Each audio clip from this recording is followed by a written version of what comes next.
Good afternoon, children. Children, today we are going to start a new chapter, that is Sources of Energy, and it is the 6th chapter of your science book. In this chapter, we will learn about, first of all, the objectives,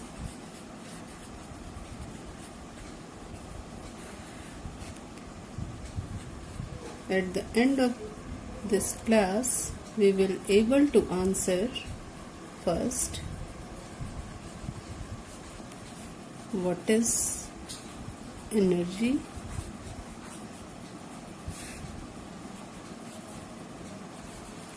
classification of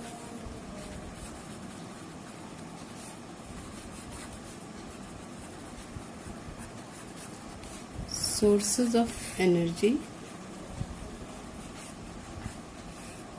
and third one is fossil fuel. Now first of all we will know that what is energy. In previous classes, children, you have learnt about energy, its different forms. What are the different forms of energy? For example, the mechanical energy, heat energy, sound energy, light energy, and many more. And that energy, we have also learned that it can be converted from one form to another. Then in modern living uses, a lot of energy is used. We get most of the energy required by us from fuels and electricity. Then you can say solar energy, it is also available to us in the form of variety of fuels that have been stored in the earth crust. Coal, petroleum and natural gases are the example of such fuels. The term fuel you already studied in previous lesson, children, that it is used for any material which provides heat on burning. However, the known reserves of these fuels are limited and are not sufficient to meet a demand. That's why we should use all our natural resources of energy in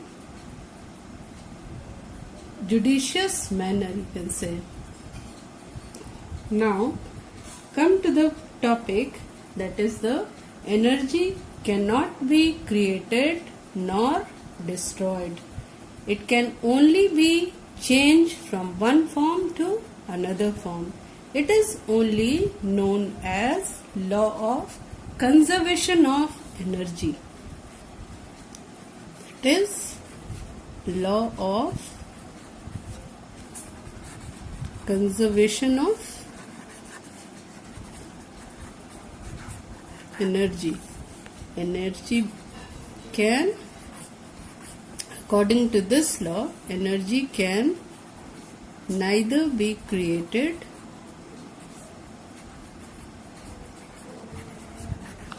nor destroyed.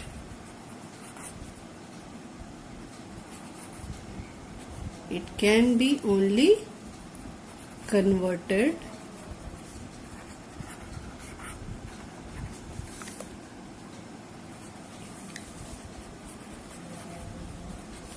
from one form to another. That is, however, the total energy remains constant. The total energy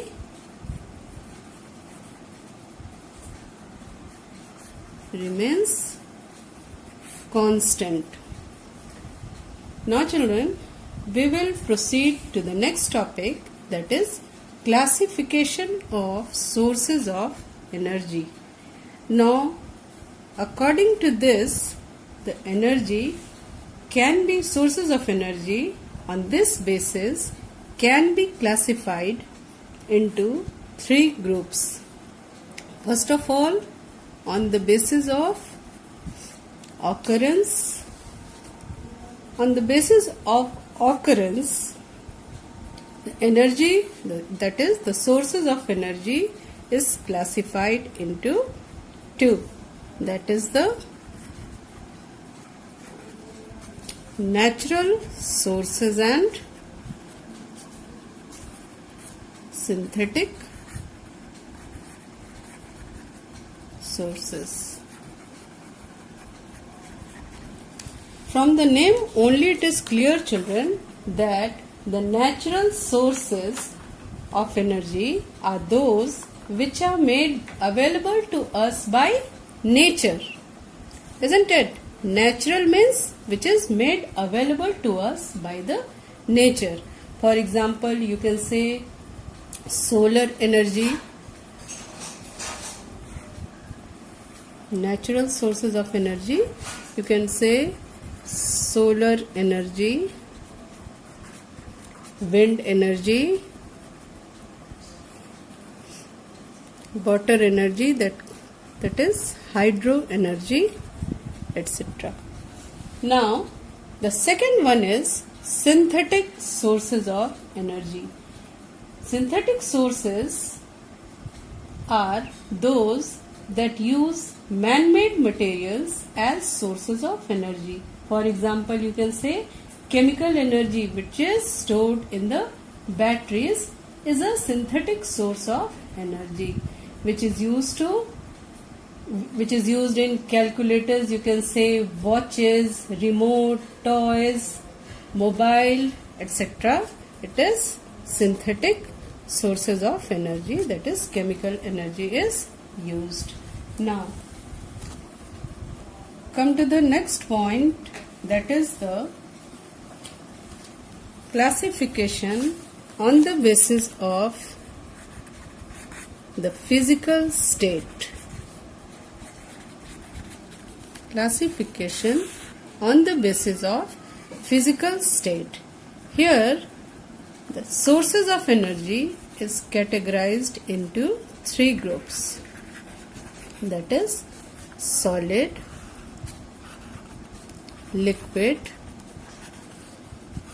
and gas.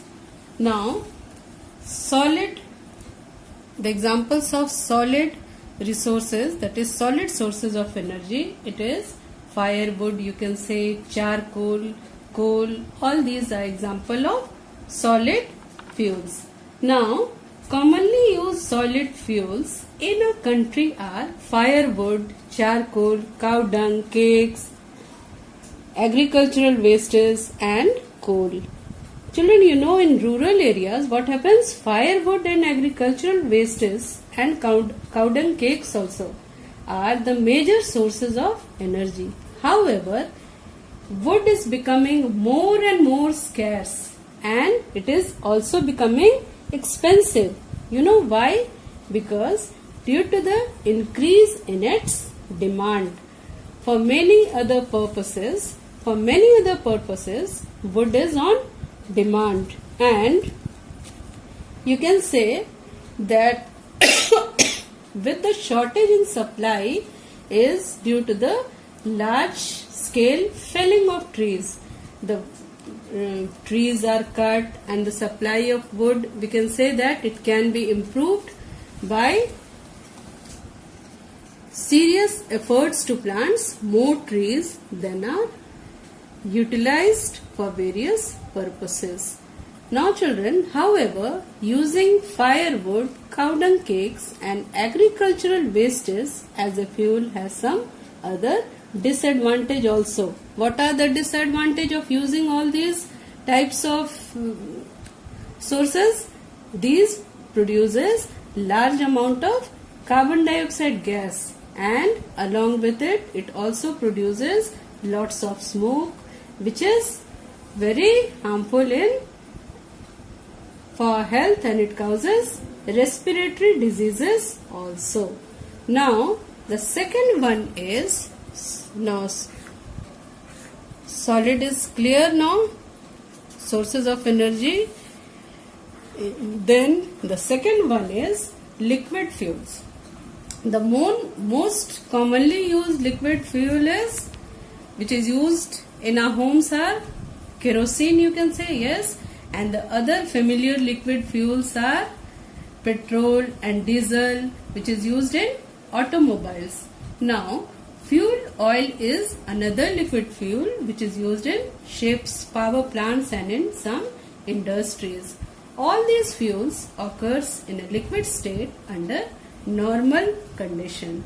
Now, the third one is the gaseous fuels. That is the sources of energy in gaseous form.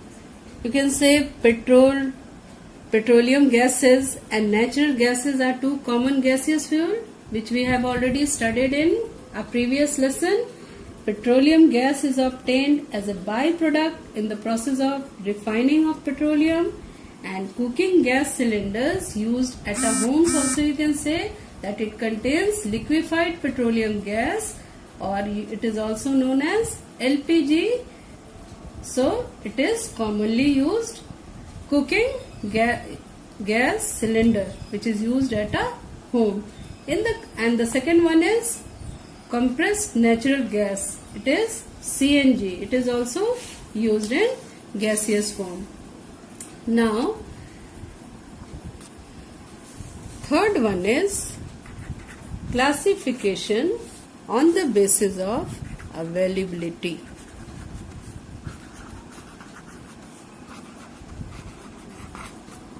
On this basis,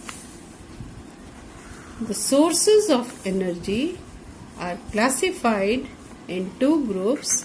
First one is renewable sources of energy, and the second one is non-renewable sources of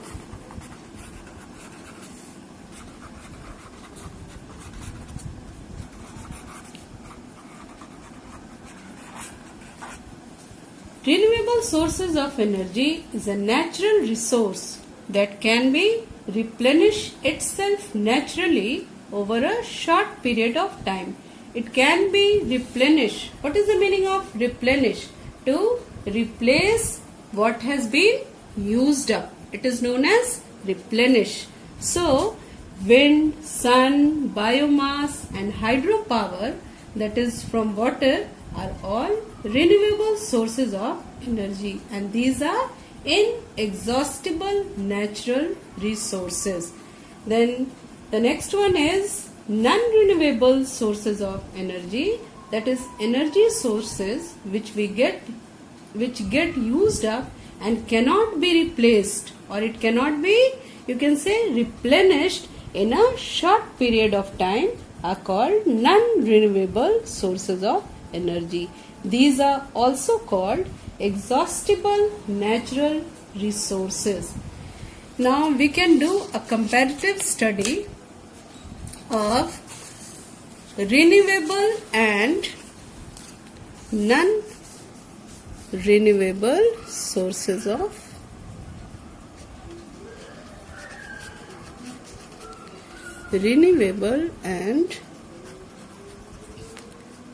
non-renewable sources of energy.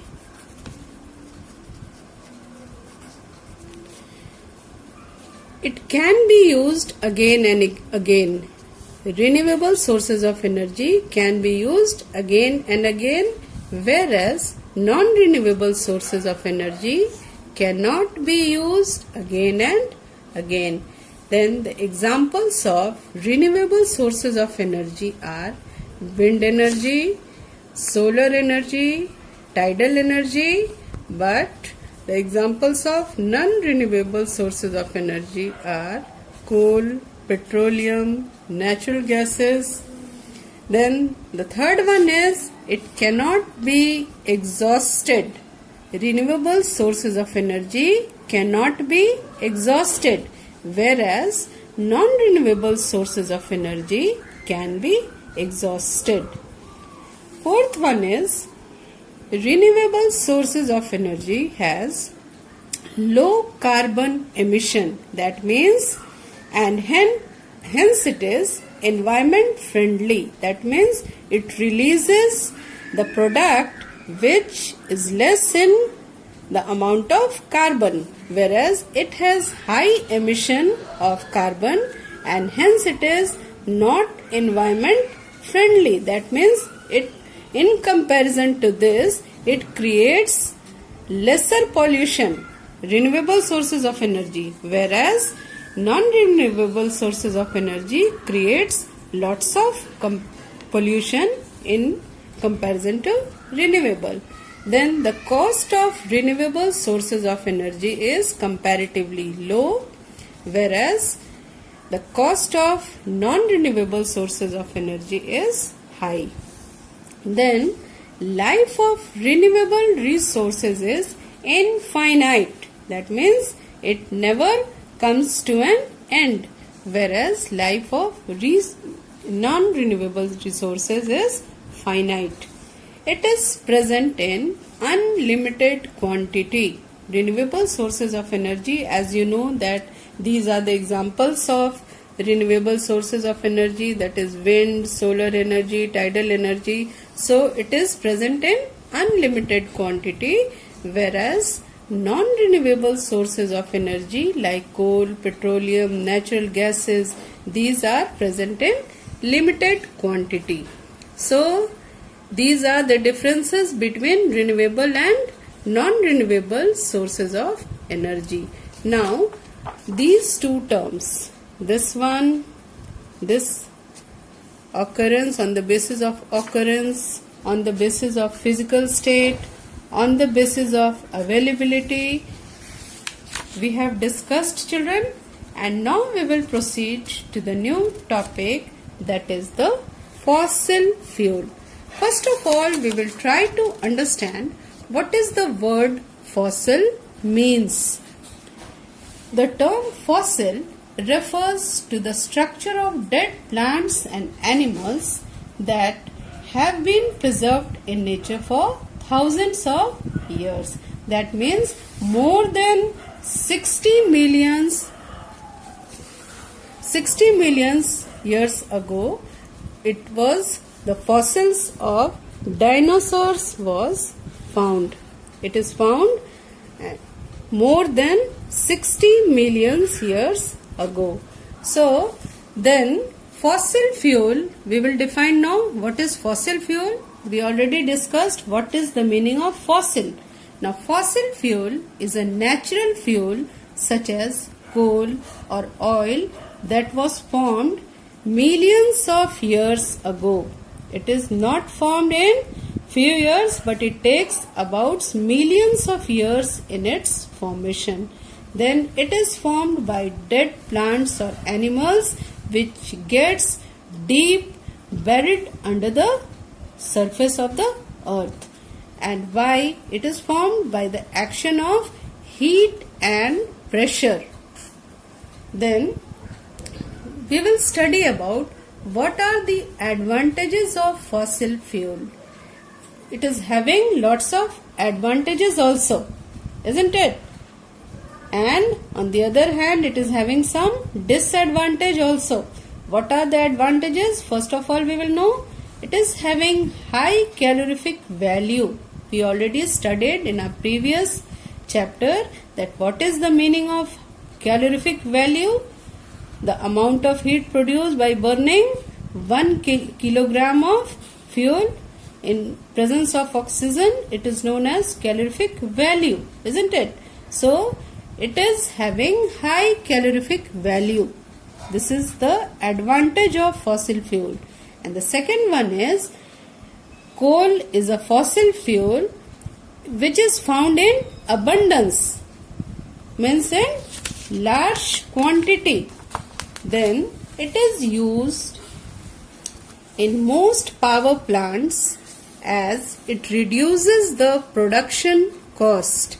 That means the production cost is less in its formation or in its production. The cost is comparatively low. And the fourth one is transportation of fossil fuel, that is in either in liquid or gaseous state. It is very easy. Through pipes only it can be transported, isn't it? Liquids and gaseous fuels can be transported through pipes only. So it is transportation is comparatively easier, and then it is easier to extract and process, hence it is cheaper. The process is cheaper. Which process? Extraction of this fossil fuel is comparatively easier, so it is cheaper. Now what are the disadvantage of fossil fuel? It is impossible to replenish the resources as it takes millions of years in its formation. So it is very difficult, or you can say impossible, to replace it because it takes about millions of years in its formation. Now the second one is it releases greenhouse gases like methane, which are damaging our ozone layer also. So you can say that it is the very much disadvantage of what? It is very much, you can say it is a great disadvantage of fossil fuel. It is a great disadvantage of fossil fuel that it causes, that it releases greenhouse gases like methane, which is damaging our ozone layer. It is very big problem, children. Nowadays it has become a big problem, damaging of ozone layer. And the third one is leakage of some fossil fuel, that is transportation is risky because it is transported through pipes, so there might be some leakage, and if there is any leakage then it is very risky because it is highly inflammable, isn't it? Now it is also alarming for what? It is creating global warming. This is also the major problem of today, isn't it? Global warming. And the last one is extraction of fossil fuel has endangered the environmental balance in some areas. So this is also a major disadvantage of fossil fuel. So these are the advantages and disadvantages of fossil fuel. So your homework will be, children, now you note down your home assignment.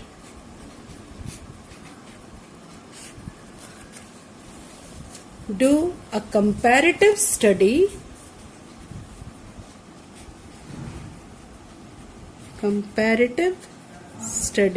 That is, write down the differences between. Comparative study means to write down the differences between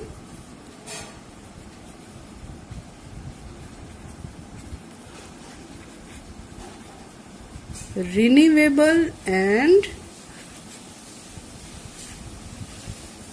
non-renewable sources of